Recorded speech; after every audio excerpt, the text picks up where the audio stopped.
hi ha una empresa que es diu Just, que el que fa és fer créixer carn de pollastre a partir d'una ploma. Jo estic flipant amb el que van explicar, que jo algun dia podré menjar carn sense matar animals. Això és veritat? És veritat. La idea era molt bona, perquè la idea era d'un personatge que parla molt de tecnologia, li agrada molt la tecnologia, però no en té ni punyetera idea de tecnologia, que sóc jo. O sigui, no en tinc ni idea de tecnologia. És a dir, estic tot el dia amb el mòbil, a la tauleta, tots aquests temes em semblen fascinants, parlar dels avenços que fan que la medicina en aquests moments sigui exponencial em sembla fantàstic, parlar de la immortalitat em sembla inquietant, però és veritat que si no...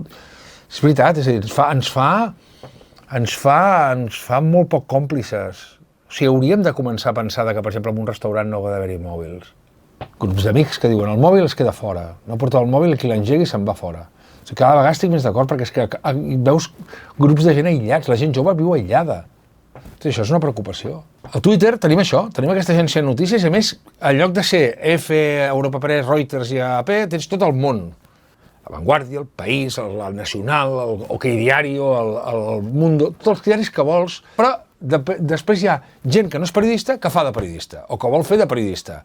I nosaltres com a receptors ho posem tot o creiem posar-ho tot a la mateixa alçada i és un error, no és el mateix una opinió d'una persona que passa pel carrer amb la feina que ha fet un periodista. Sí, jo crec que és immortal.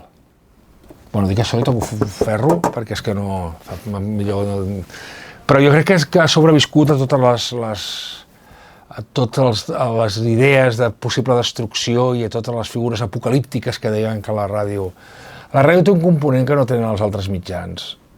O sigui, és un antidepressiu i la ràdio té això. És a dir, jo quan estic baix de moral, un partit de futbol per la ràdio, no el partit de futbol, sinó escoltar-lo per la ràdio a mi m'anima.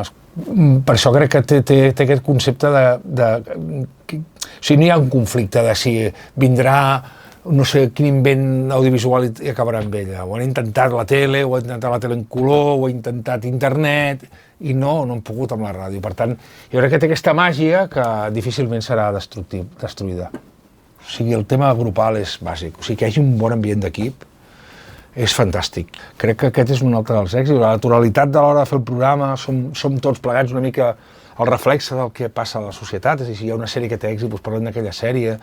Si ens esgota la política, diem, hòstia, és que avui volem parlar d'una altra cosa perquè s'està esgotant la política. És a dir, hem fotut una puntada al peu del faristol del que era la ràdio, d'aquelles veus xules, jo no tinc una veu maca, ni aquelles veus xules, ni aquell tons, ni aquell llenguatge perfecte, d'aquell català quadrat, no, nosaltres som absolutament imperfectes. Tinc molt interès en veure què farà la gent, molt interès, perquè Espanya com a concepte a l'Estat s'ha pensat que aquí amb un judici que diuen que és just, que jo no m'ho crec, però bueno, en fi, que jo crec que moltes coses està la sentència dictada d'Antuia, però molta gent es pensa que, bueno, aquí ja està, ja ho han fet callar tot això.